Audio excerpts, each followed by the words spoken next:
Vamos a dar paso a la segunda ponencia del día de hoy. Quisiera platicarles un poquito acerca de Elide. Ella es nuestra siguiente ponente, Elide Graciela Hernández del Valle. Tiene 43 años de edad, ella es licenciada en Teología con Consejería Familiar, es tanatóloga con 20 años de experiencia, es presidenta de la Medicina para el Alma AC y ha participado en programas de televisión, es capacitadora en el ramo de la tanatología, impartiendo diplomados de tanatología teológica. Es conferencista sobre varios temas tanatológicos en diversas empresas y también imparte terapias en adultos y adultos mayores con diversas pérdidas.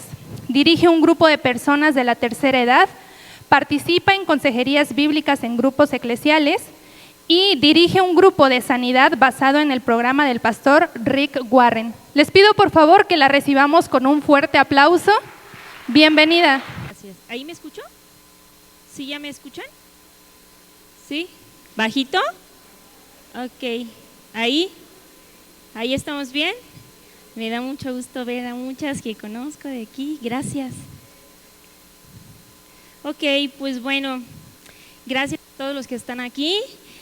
Vamos a ver qué podemos aprender de este tema que es un poquito complicado para muchas personas, el poder digerirlo. A mí me tocó la forma bíblica de transitar el duelo.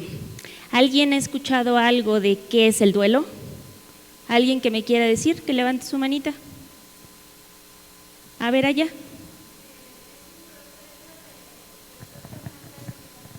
Ok.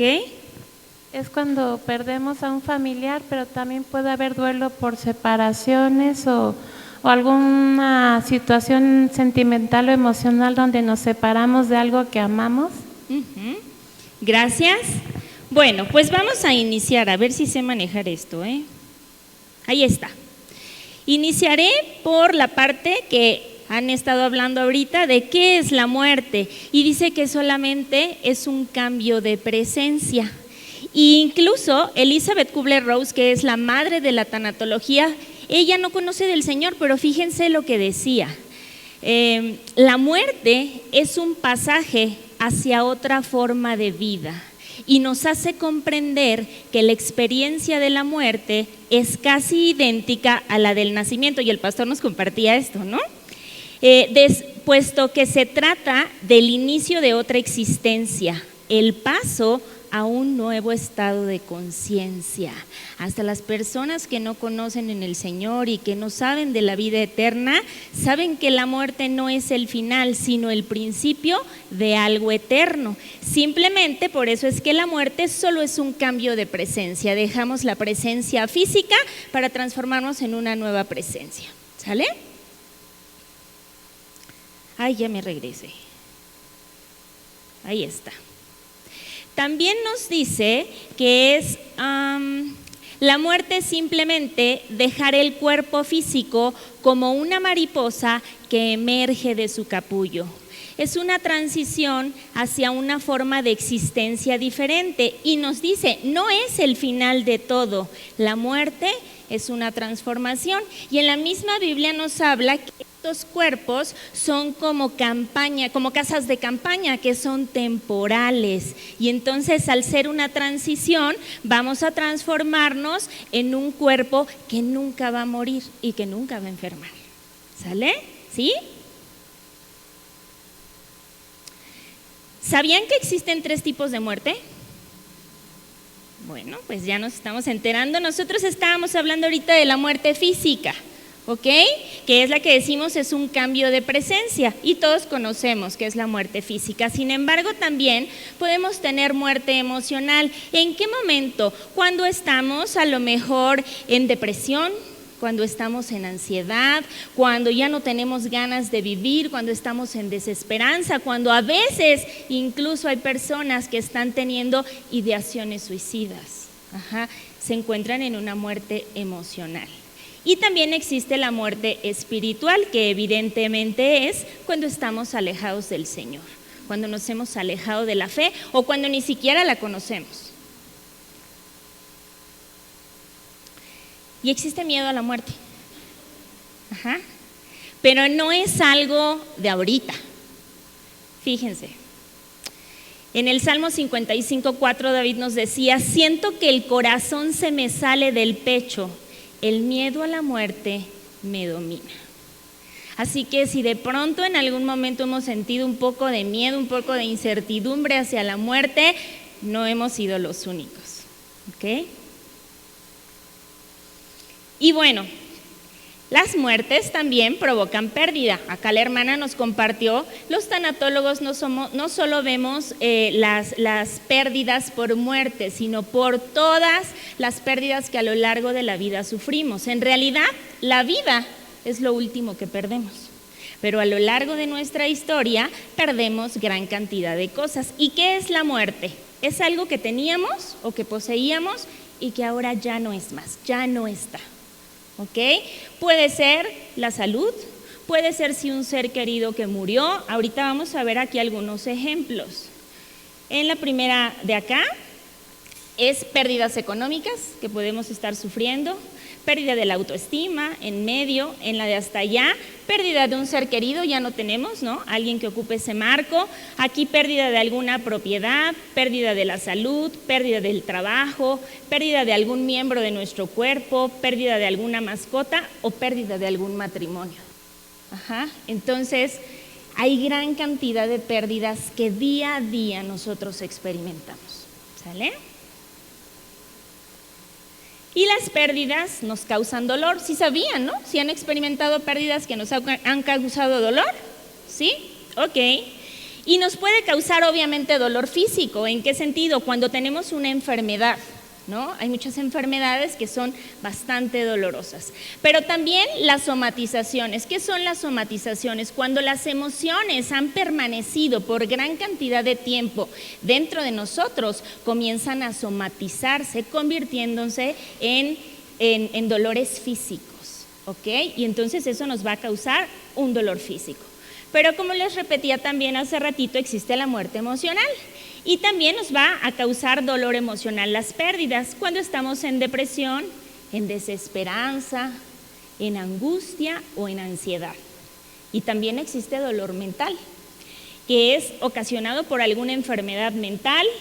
Nos causa temor también cuando estamos rumiando constantemente en la situación que estamos viviendo. Eso nos causa dolor mental y también cuando nos sentimos inseguros. Y después vemos el dolor moral que puede ocasionar una pérdida ante un divorcio, ante la preocupación del qué dirán, o ante tenernos lástima. ¿Ok? Y por último, como les decía, existe el dolor espiritual, que es cuando nos apartamos de la fe. Ahora, las pérdidas siempre van a estar presentes a lo largo de nuestras vidas. Y ninguno va a estar ajeno a vivirlas o a padecerlas. ¿De acuerdo? Sin embargo, fíjense lo que nos dice el pastor Rick Warren. Dios usa el dolor para captar nuestra atención. Dios usa el dolor para que podamos ministrar a otros, para que podamos consolar a otros. Y Dios usa el dolor para enseñarnos a depender de Él. Les platico un poquito que Todo esto sí lo dice el pastor, pero también yo lo he vivido en muchas situaciones, incluso de enfermedad, donde la enfermedad que tenía era dolorosa, me llevó a depender solamente de Él, a descansar en Él. ¿Ok? Entonces esto es súper, súper real. En 2 Corintios 1:4 nos dice lo siguiente: Él nos consuela en todos nuestros sufrimientos. ¿Para qué? Para que nosotros podamos consolar también a los que sufren, dándoles el mismo consuelo que Él nos ha dado a nosotros, en todos nuestros sufrimientos, en enfermedad, sí también, en pérdida de un ser querido también, en pérdida de trabajo también, en todas nuestras dificultades vamos a tener consuelo. ¿Para qué? Para que podamos después generar una empatía con aquellos que sufren y poderlos consolar. Entonces el dolor tiene propósito, ¿cierto?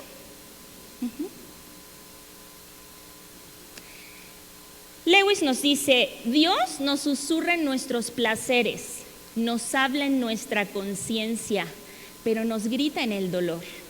El dolor es el megáfono de Dios para despertar a un mundo sordo. ¿Cuántas veces hemos experimentado algún dolor físico y te tomas una pastilla? No pasó nada, ¿no? Dices, ya se me quitó. Y después empieza más fuerte, y después empieza más fuerte. Y ya cuando vas al doctor, te dice el doctor, ¿desde cuándo le duele? No, pues ya tengo 3 meses. ¿Y por qué no había venido antes? Porque no me dolía tanto. El dolor, sin duda alguna, te activa a moverte. ¿Sale? Y también el dolor que causan las pérdidas hace la misma reacción. También el pastor Rick nos dice que Dios nunca desperdicia una herida. Dios tiene la capacidad de sacar cosas terribles y dolorosas, cosas buenas, siempre. Pero tenemos que transitar el proceso. ¿Cuál proceso? Ahorita vamos a hablar de él. El duelo. ¿Qué es el duelo? Ya nos dijo acá nuestra compañera, pero el duelo es un conjunto de fenómenos psicológicos que van a venir acompañados de tristeza y de dolor de intensidad y de duración variables según la calidad o la relevancia del objeto perdido. Primeramente es un proceso en el que automáticamente entramos una vez que tenemos cualquier tipo de pérdida. Ya sea que lo sepas o no, que quieras o no, ya estás ahí, entras en un proceso de duelo. Y dice que nos va a causar dolor y tristeza, pero de intensidad variables según la calidad del objeto perdido. ¿Qué quiere decir esto? No todas las pérdidas nos van a doler igual. No todas las pérdidas nos van a doler con la misma intensidad y con la misma cantidad de tiempo. ¿Por qué es importante saber esto? Porque a veces tendemos a comparar. Es que cuando se murió mi papá no me dolió tanto como cuando se murió tal persona. Pues claro que no, porque no son las mismas personas, porque los vínculos que tenemos con ellos tampoco son los mismos. ¿Sale? El proceso tiene como finalidad que el sobreviviente, adaptándose a la pérdida, pueda continuar con su vida viviendo la plenitud. ¿Cuántas veces no que de pronto han tenido una pérdida y les preguntamos, ¿y cómo estás? Y te dicen, pues ahí pasándola, sobreviviendo, pues bien para ser del país. A veces hemos escuchado esas expresiones. Y la finalidad del proceso de duelo es que tú te recuperes y te restablezcas ante una pérdida para que vuelvas a vivir como lo que estás, como una persona viva, no como una persona medio viva y medio muerta. ¿Ok? Y vamos a ver cómo funciona el proceso de duelo. Elizabeth Kubler-Ross, en un común denominador de todos los pacientes que en algún momento atendió antes de morir, se dio cuenta que existían 5 etapas del duelo por las cuales transitaban las personas. Ahora, importante, no todas las personas viven sus procesos de duelo de la misma manera. Todos somos diferentes. Todos recibimos la información, la procesamos diferente y la expresamos diferente. Entonces, aun cuando a lo mejor se tenga, no sé, se muere el papá y todos los hermanos, o bueno, todos los hijos del Señor, pues perdieron al papá. pero todos van a vivir este proceso diferente. Esto quiere decir también que no todas las personas tienen que pasar por todas las etapas del duelo. Algunos solo pasan por unas, otros sí pasan por todas. Y bueno, voy a empezar explicando alguno de ellos. La negación o el aislamiento. Dentro de esta etapa se niega el suceso. Aquí a veces estamos conscientes de lo que está pasando. Y a lo mejor, si es una pérdida por muerte, asistimos a los ritos funerarios y todo, y aquí tenemos la conciencia de que esa persona ya no está, pero aquí todavía no. Y a pesar de que la distancia de aquí a acá parece ser pequeña, en cuestión de dolor o de ausencia se hace abismal. Entonces, de pronto estamos hablando en tiempo presente, como si la persona aún viviera. Y eso nos habla de una negación, ¿no? Estamos a veces doblando, planchando y colgando la ropa de aquella persona que ya no puede usar más ropa. Y eso nos habla de una negación. Ahora también dice negación o aislamiento. Y el aislamiento es de pronto cuando no queremos ver a nadie. No estamos listos ni siquiera para que nos consuelen, para que nos pregunten ¿y qué pasó? ¿Y cómo estás? No queremos. Solo queremos tener un tiempo a solas. Les platico, en diciembre mi esposo estuvo muy grave, a punto de morir, y me hablaban las personas de la iglesia y me decían, pero ¿qué hacemos? Háblame, dime. Y yo le decía, no quiero hablar con nadie, solo quiero estar en la presencia de Dios, solo quiero que Él me consuele, no necesito nada más. Entonces, esa es la parte en la que yo estaba, pues en esa parte de aislamiento, no quiero saber nada. Otra de las etapas es la depresión. Ahora, depresión como etapa de duelo, no como enfermedad. Existe una enfermedad de depresión y para las personas que a veces la han experimentado o que conocen a alguien, se aterran de decir, no, dentro del proceso de duelo hay depresión, no quiero. Pero esta se llama depresión reactiva, la cual ocurre como reacción justamente ante la pérdida que estoy experimentando. Y aunque ninguna de estas etapas es cómoda, es necesario que las pasemos, porque en la depresión esta etapa nos va a ayudar básicamente a sacar de nosotros toda la tristeza, toda la frustración, todo el dolor, toda la desesperanza que pudiéramos estar experimentando. No es cómodo llorar, ¿quién lo sabe? ¿A quién le gusta llorar?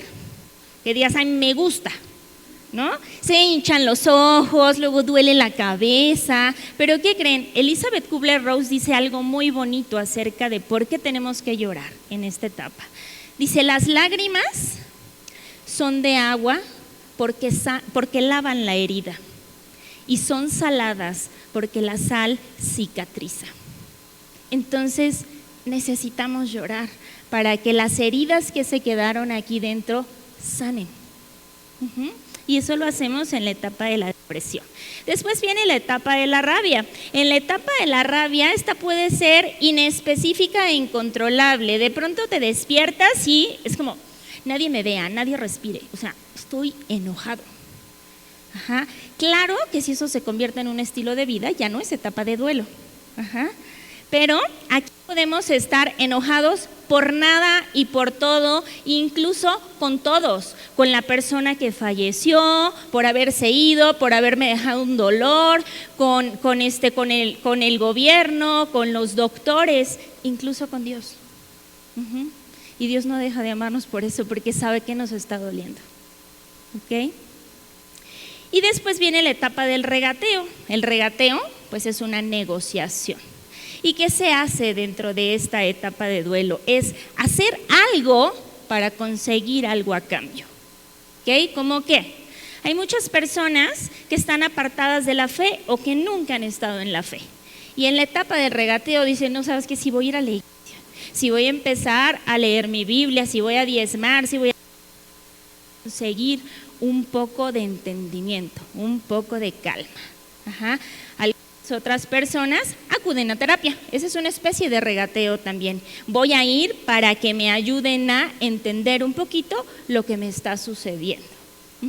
Y también dentro de esta etapa del regateo se es el lavado de las culpas, ¿no?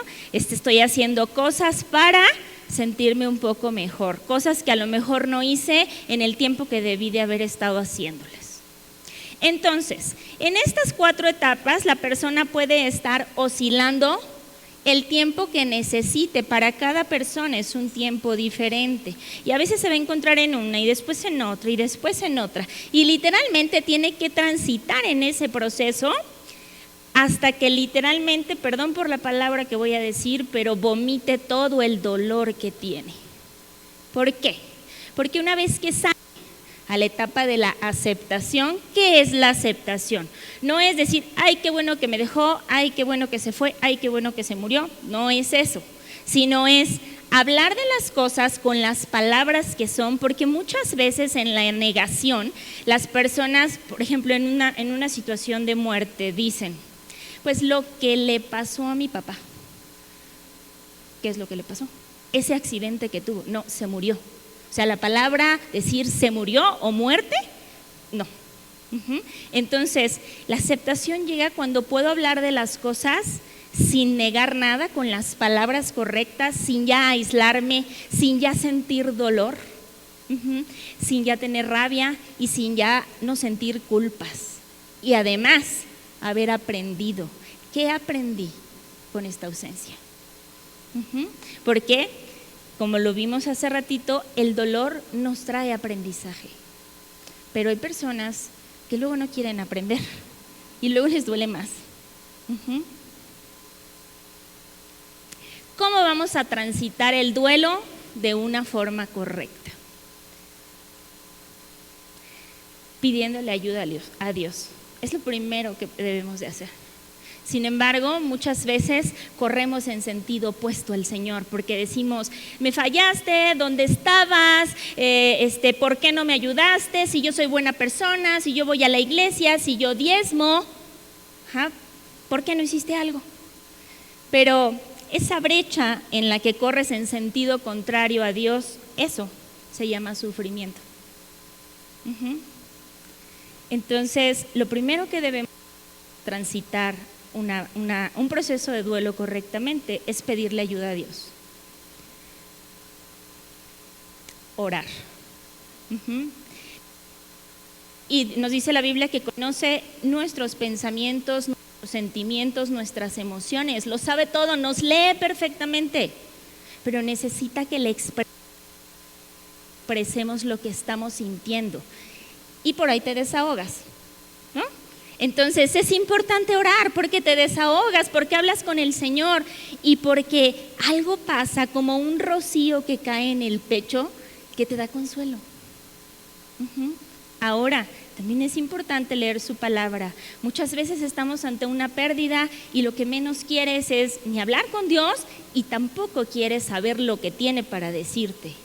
Y en la Biblia encuentras consuelo. En la Biblia Él responde lo que le estás pidiendo. Buscar el acompañamiento adecuado. ¿Cuál es ese acompañamiento cuando estamos ante una pérdida? El tanatólogo. Miren, llegan pacientes conmigo en estos 20 años y ya pasaron por el psicólogo, por el psiquiatra, por el de las hierbas, por el de un montón de cosas y después dicen, pues vengo, pues a ver si puede hacer algo por mí. Y digo, híjole, pues es que aquí es donde debiste de haber llegado primero. Entonces es importante tomar el acompañamiento correcto. En 2 Corintios 1:4 nos dice que somos consolados para consolar a los demás. Y volvemos a la cuenta de el dolor que nos puede dejar una pérdida tiene un propósito. Bueno, es importante recordar esto. Me voy a hacer un poquito para acá para poder leer. En Isaías, no alcanzo a ver, creo que es 43:2, ¿sí? Ok, dice, aunque tengas graves problemas, yo siempre estaré contigo. Cruzarás ríos y no te ahogarás. Caminarás en el fuego y no te quemarás, porque yo soy tu Dios y te pondré a salvo. Tendrás pérdidas y también te voy a rescatar de ahí, también voy a sanar tus heridas y también voy a calmar tu dolor. ¿Y qué dice también una palabra de la Biblia? Voy a transformar tu llanto en danza. Pero tenemos que permanecer. En el Salmo 147:3 dice: restaura a los de corazón quebrantado y cubre con vendas sus heridas. Las heridas de afuera, también las heridas de acá. Él se va a encargar con amor, con paciencia, con constancia de sanar tus heridas. Pero tú debes de hacer lo que te toca hacer. Él hace su parte, nosotros hacemos la nuestra. En Efesios 3:20 dice: Dios tiene poder para hacer mucho más de lo que le pedimos. Ni siquiera podemos imaginar lo que Dios puede hacer para ayudarnos con su poder. Y a veces decimos, vemos tan grande el dolor, vemos tan grande el problema que se te olvida que tú tienes un Dios más grande y poderoso de lo que estás enfrentando. Pero el dolor nos nubla la vista. Y dice, ni siquiera te imaginas el poder que tengo para ayudarte. Y no solo tiene el poder, ¿sabes qué? Quiere ayudarte, quiere hacerlo y puede hacerlo. Y no olvidar en Filipenses 4:13 que todo lo podemos en Cristo que nos fortalece. ¿Todo? ¿Qué es todo? Todo. ¿Una herida en el corazón? Todo. ¿Una ausencia de un ser querido? También. Todo. Porque Él es la fuente de nuestras fuerzas. Es el lugar seguro. Por eso te digo, mientras más corras en sentido opuesto al Señor, más sufrimiento vas a tener. Tienes que correr a ese lugar seguro cada vez que te sientas herido.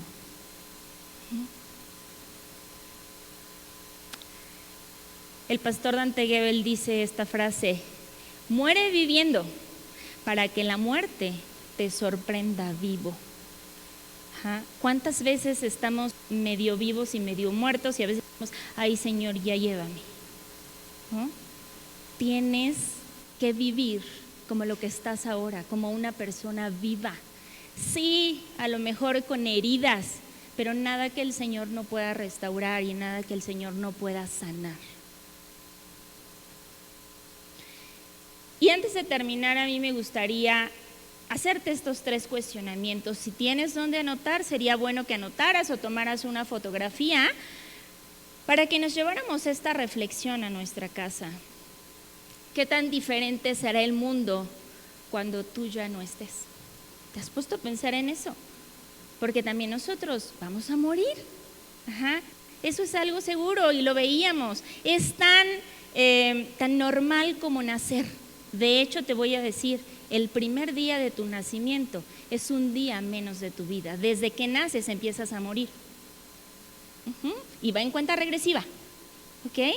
Entonces, ¿qué estás haciendo, ¿no?, para que el mundo sea diferente cuando tú ya no estés? ¿Qué dejaré aquí en la tierra para que me recuerden cuando yo no esté? ¿No te gustaría que tus seres queridos te recordaran cuando ya no estés aquí? Ay, todo el tiempo estaba de malas, todo el tiempo se estaba quejando, todo el tiempo gritaba. ¿No? Qué bueno que ya descansó. ¿No? ¿Cómo te gustaría que te recordaran? Eso que dejamos también cuando ya no estamos se llama herencia. ¿Qué herencia quieres dejar a tus seres queridos para que te recuerden? Es una parte de trascender en ellos. ¿Y qué estás haciendo ahora para que eso ocurra? No te preocupes si tu respuesta a la tercera pregunta es no estoy haciendo nada. Bueno, probablemente es porque ni siquiera habías pensado que tenías que hacer algo, ¿no? Pero hoy sabemos que la muerte es natural, que la muerte va a llegar y que sería bueno estar haciendo algo para cuando eso pase. Muchos de mis pacientes tienen miedo a la muerte y entonces le digo, mira, Como tengo 20 años trabajando con esto, pues para mí hablar de muerte es como decirle, pásame la azucarera. Y de pronto estoy dando alguna conferencia y digo, porque todos los que estamos aquí nos vamos a morir. Y hay unos que dicen, y les digo, sí, o sea, sí nos vamos a morir, ¿no?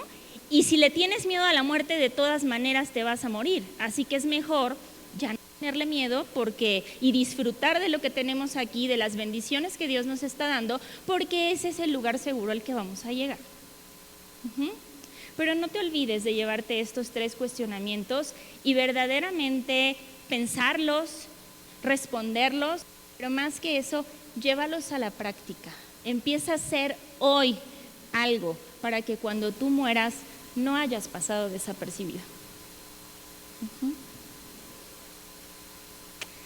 ¿Alguna pregunta? ¿Cuántas preguntas podemos hacer aquí? Que alguien me indique. Allá. Ok. Allá. Vuelves a levantar tu manita para que te den el micro. Gracias. Doctora, yo quisiera preguntarle, por ejemplo, yo perdí a mi hijo hace 3 años y medio. Era mi único hijo en un accidente de moto y todavía me acerqué mucho a Dios y me he acercado mucho, pero todavía me duele mucho, mucho, mucho. Y sí me critican y me dicen, pues es que ya tiene 3 años, ya tiene tanto, pero era mi único hijo. Era lo único que yo tenía y créeme que Dios me llevó, me fui a Cuernavaca, me fui a Puebla porque no soportaba estar en casa.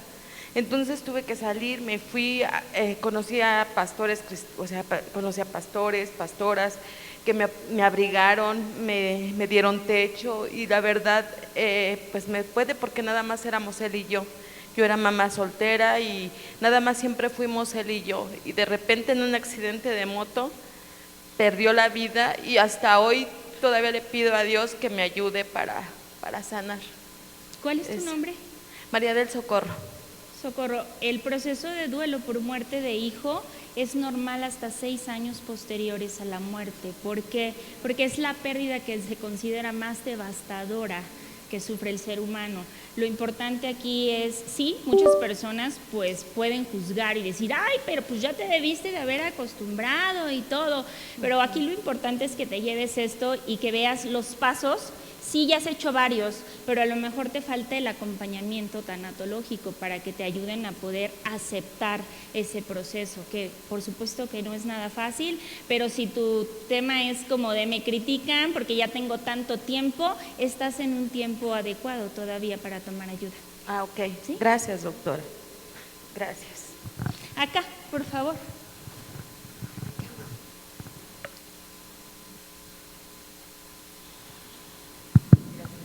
Hola, buenas tardes. Hola. Una pregunta, en esta historia que tengo como cristiana,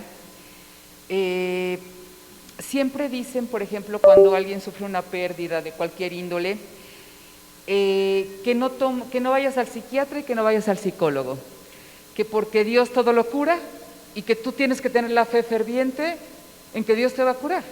Pero yo como profesionista, y porque también así lo hice, no es malo ir al psicólogo y no es malo ir al psiquiatra, porque a veces es tanta la depresión, y depende del nivel de depresión que tengas, que sí vas a requerir ciertas sustancias para que te haga reconecte el cerebro, porque a lo mejor la depresión es nivel 3 y no puedes ni levantarte de la cama. Pero de repente sí me llama la atención en la cristiandad, en diferentes maneras y formas que dicen, queda potestad que tú estás sanada y que tú debes de creer y todo. Y he visto cómo gente se ha venido abajo por estar esperando que Dios lo sane, siendo que Jeremías 3:15, que es el único versículo que me he aprendido, que os daré pastores para que te den sanidad. Entonces, sí quisiera que me dieras tu opinión al respecto. Sí. Gracias. Bueno, mira, la ciencia es algo que Dios ha permitido, ¿no? Y en algún momento escuché el testimonio de un profeta que su esposa estaba muriendo de cáncer. Y sabía y confiaba que el Señor la iba a sanar, pero también tenía en cuenta que tenía que llevarla a la quimioterapia, ¿no? Entonces, cuando llegó a la quimioterapia en el hospital, supieron que él era profeta, que eran pastores y demás, y le dijo, pues que no, el mismo doctor le dijo, pues que usted no cree en Dios, ¿para qué viene? ¿No? Y entonces le dijo, sí, creo en Dios y sé que Dios lo va a sanar, y sé que Dios la va a sanar, y vengo aquí a que lo haga delante de ustedes para manifestar la gloria del Señor. Entonces, el Señor ha permitido la ciencia. Él se encarga de todo eso, pero nosotros pues tenemos que hacer lo que tenemos que hacer. Como por ejemplo, queremos que Dios nos bendiga, pero no te levantas a abrir tu negocio. Entonces, yo tengo que hacer una parte. Pero sí, como dices, con el sentido de la terapia, de pronto hay como mucho ruido en ese sentido. Gracias. ¿Alguien más que tenga otra pregunta? Acá, por favor. Para que te escuchemos bien.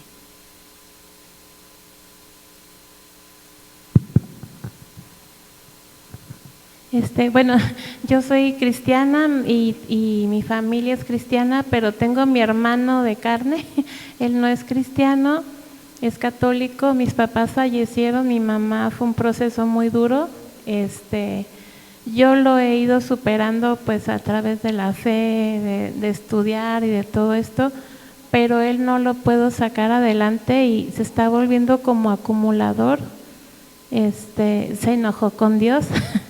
Y pues sí quiero ayudarlo, oramos mucho por él, le hablamos de la palabra, pero él tiene un espectro autista muy pequeño, pero lo tiene, y sí me está costando mucho sacarlo, y no iría con nadie a pedir ayuda, o sea, es muy, muy difícil.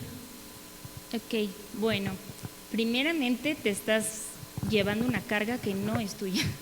¿No? Yo tengo que sacarlo adelante. ¿Quién te dijo?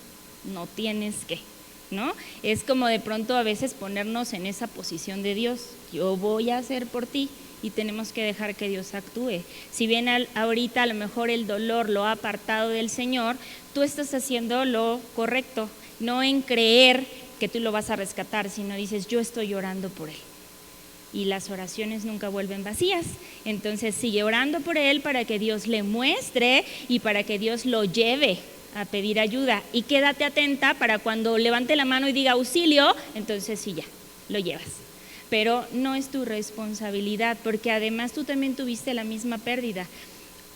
Cuando hay familia, uno no puede ayudar al otro, solo puede acompañarlo, necesitan una tercera persona que los ayude a todos.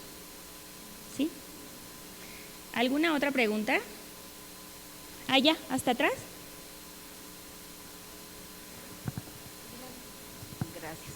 Buenas tardes, doctora. Hola. Yo perdí una nieta que yo cuidé. Ya cumplió 5 años y hasta la fecha no he podido encontrar esa paz. Yo quiero que me diga qué puedo hacer. Yo oro. Y mientras estoy llorando me siento tranquila, pero ya después en el día no encuentro esa paz. Entonces, mi pregunta es esa. ¿Qué más puedo aquí hacer? ya viste los pasos que habíamos visto, que no solamente era la parte de orar, de leer la Biblia, sino también de pedir un acompañamiento tanatológico, porque necesitas que se te acompañe en ese proceso hasta que puedas cruzar el puente del otro lado. Gracias, ¿Sale? doctora, yo la vengo a ver. Gracias. ¿Alguna otra pregunta más? Aquí, de este lado. Creo que, sí, allá. Hola, ¿qué tal? Buenas tardes.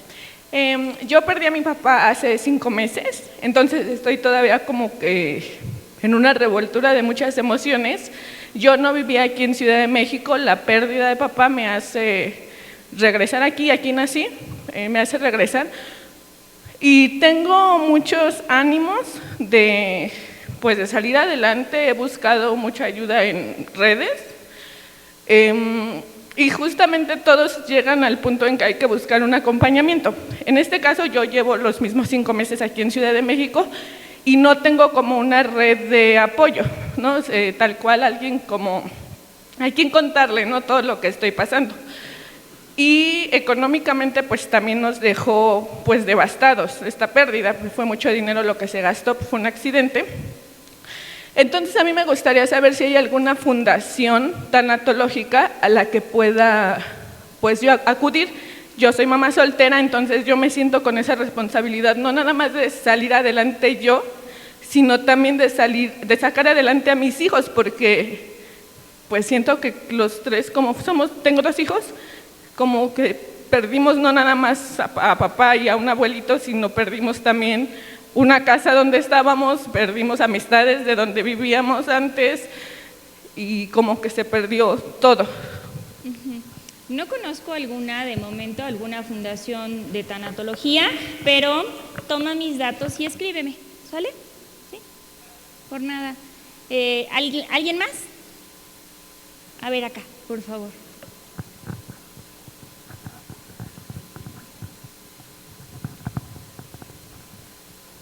Gracias. Mi nombre es Violeta. Hace 1 año y medio mi esposo me fue infiel.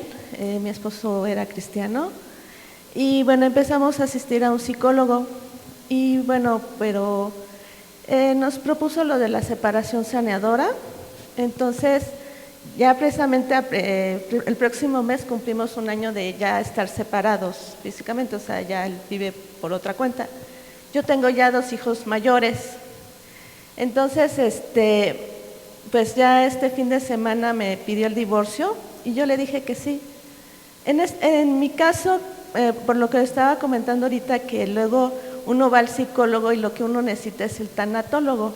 En mi caso, bueno, yo ya fui al psicólogo. ¿Qué me recomienda? ¿Que siga yendo al psicólogo o que vaya con un tanatólogo? Bueno, lo que pasa es que tuviste la pérdida, digamos, o sea, como de la desintegración familiar cuando se separan, y ahora vas a tener la pérdida del matrimonio. Entonces sí es importante que te acompañen en ese proceso. ¿Sale? Porque ya son pues 2 pérdidas. ¿No? Y aparte siempre una persona, bueno, una madre en este caso o un padre, cuando se queda con sus hijos, no solamente vive el duelo propio, sino también el de los hijos, ¿no? Porque también los vas a ver cómo van a reaccionar, aunque sean adultos. El divorcio siempre afecta a cualquier edad que suceda a los hijos. ¿Sí? Sí. Por nada. ¿Alguna otra pregunta que tengan? Hasta allá, por favor. Hola, ¿qué tal? Disculpe, una duda que siempre he tenido y que muchas veces no me ha acercado a tomar terapia en momentos en los que a lo mejor yo detecté que lo necesitaba, era por el temor a sentirme más que en un proceso, no sé, como correcto, sino más bien sentirme adoctrinado por corrientes que no son lo que yo sé que Dios dice en su palabra. Y creo que lo mismo me pasa también respecto a la tanatología, de que uno no se acerca muchas veces por temor a sentirse más bien adoctrinado que acompañado o en un proceso de terapia real. ¿Qué criterios recomienda que deberíamos buscar para poder saber que nos estamos acercando a una persona, a un profesional confiable que de verdad nos va a ayudar a resolver el problema que tenemos sin tratar de adoctrinarnos o alejarnos de lo que nosotros sabemos que es la palabra del Señor? Ok, gracias, muy buena pregunta, porque creo que eso le pasa a muchas personas, solo que de pronto no toman el micro y lo dicen, pero considero, es mi punto muy personal, que cuando nosotros ya somos del pueblo de Dios, es importante a quién le prestamos nuestros oídos. Sí, hay muchas corrientes que son totalmente opuestas a la palabra de Dios. Entonces, yo siempre he tenido la idea de que si las personas que no conocen de Dios son personas que se capacitan, el pueblo de Dios debería de capacitarse también para poder dar una dirección basada también en la palabra de Dios. Entonces, sí es importante siempre el considerar buscar a un profesional, pero que además sea creyente del Señor. ¿Sí? Acá. Ay, perdón, para la persona que no sé quién es, que no sabía dónde acudir, todo lo que es Hospital General, el de aquí de Narvarte y el GEA González, allá hay tanatólogos. Sí, digo, para las que no pueden o podemos pagar, en los servicios de salud, ahí pueden encontrar tanatólogos y no les cobran nada, nada más que tienen que hacer todo el trámite, ¿ok? Muchas gracias. Gracias. ¿Alguna otra pregunta? Ok, bueno, antes de terminar, me gustaría decirles, traje unos folletitos, no sé si los tengamos acá, o si no, antes de salir, pídanlos en atención a clientes.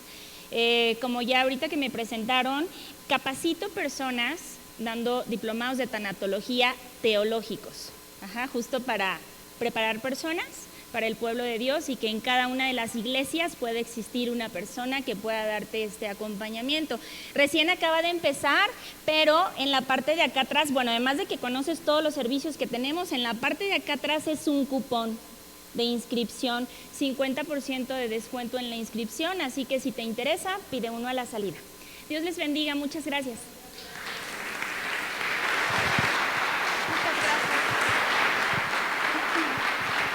Bueno, muchas gracias Elide por tu participación y gracias a todos los que hasta este momento nos están acompañando.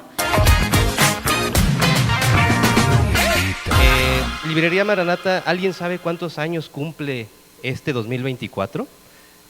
Exacto, 35 años. A lo largo de 35 años, Librería Maranata ha estado presente en muchas de las actividades que en ministerios, en iglesias, con pastores, y ha logrado desarrollar una serie de programas que han ayudado a divulgar la palabra. Si recordamos, una de la misión principal que tiene la librería como tal es ser divulgadores de la obra del Señor. Y con ello, a lo largo de este tiempo, ha generado distintas actividades. Y una de ellas es esta, que a lo mejor algunos en algún momento tuvieron la oportunidad de conocer, que se titula Héroes de la Fe. La primera actividad que se llevó de Héroes de la Fe fue en el año 2000. ¿Y en qué consistía formalmente lo que es Héroes de la Fe? Héroes de la Fe es un proyecto que tiene como finalidad reconocer a los pastores que han hecho una labor considerable por sus iglesias. De esta manera, en este 2024 hemos retomado esta actividad después de un pequeño receso derivado de pandemia, y en este 2024 les invitamos a que puedan participar en la convocatoria que tiene aquí mi compañera Joana, y que también está disponible en redes sociales, y pueden también tener informes de una manera como más específica en atención a clientes, y consiste básicamente en que puedan inscribir a algunos pastores, líderes de ministerios que hayan hecho una labor considerable a lo largo de 30 años dentro de sus iglesias. El proceso es como muy sencillo, básicamente tienen que escribir una breve semblanza biográfica del pastor o pastora, los tienen que enviar a un correo electrónico que está incluido dentro de la propia convocatoria, que también se describe aquí, y con ello esperar la fecha límite, que es el 17 de septiembre. A partir del 17 de septiembre, ustedes podrán conocer a partir de las redes sociales de Maranata quiénes son esos pastores, esos candidatos que ustedes postularon, para que puedan ser honrados en dos momentos. El primero consiste en una comida, en honrarles mediante una comida aquí en Librería Maranata a las 3 de la tarde el 16 de noviembre. Y posteriormente de esa comida de agradecimiento vendrá la ceremonia de premiación en la iglesia de Gante, que se encuentra aquí muy cercana. En esa iglesia de Gante fue el primer lugar, el primer espacio en donde se llevó a cabo Héroes de la Fe en el año 2000. Entonces es un espacio en el cual está abierto nuevamente para que ahí, en ese lugar, se haga la ceremonia de premiación. Dentro de este marco, que tiene como finalidad, como les he mencionado, honrar a todos estos pastores que han hecho una labor loable por sus iglesias, vamos a tener exclusivamente a don Eliseo Vila presentando el último tomo del Tesoro de David. Aquí yo creo que la mayoría tiene conocimiento de quién es don Eliseo Vila y qué ha hecho a lo largo de casi más de 20 años con esta traducción en unos tomos impresionantes de los comentarios a los Salmos, que son más que nada la traducción que hizo de Charles Spurgeon. A lo largo de casi más de 20 años, él tradujo toda esta obra inmensa de Charles Spurgeon, y justamente el 16 de noviembre con nosotros estará presentando el último tomo. Entonces tendremos una conferencia exclusiva para todos aquellos que también estén interesados. Podemos entender que a lo mejor hay gente que no tiene o que no conoce a lo mejor algún pastor que cumpla todos los requisitos que se describen dentro de la convocatoria, pero que sí desean asistir a la conferencia. Lo pueden hacer. Hay un registro independiente para la conferencia de don Eliseo Vila, el cual también está disponible en las redes sociales de Librería Maranata. Entonces tenemos esos dos momentos. El primer momento, que es la convocatoria, en donde ustedes pueden inscribir y registrar a sus pastores que consideren sean dignos de un reconocimiento, y posteriormente también, si ustedes desean acompañarnos a la conferencia que va a tener don Eliseo Ávila titulada La revelación escritural a la luz de los salmos, en donde se va a llevar a cabo, es ahí, bueno, ahí abajito donde dice el templo metodista, que queda aquí muy cerca.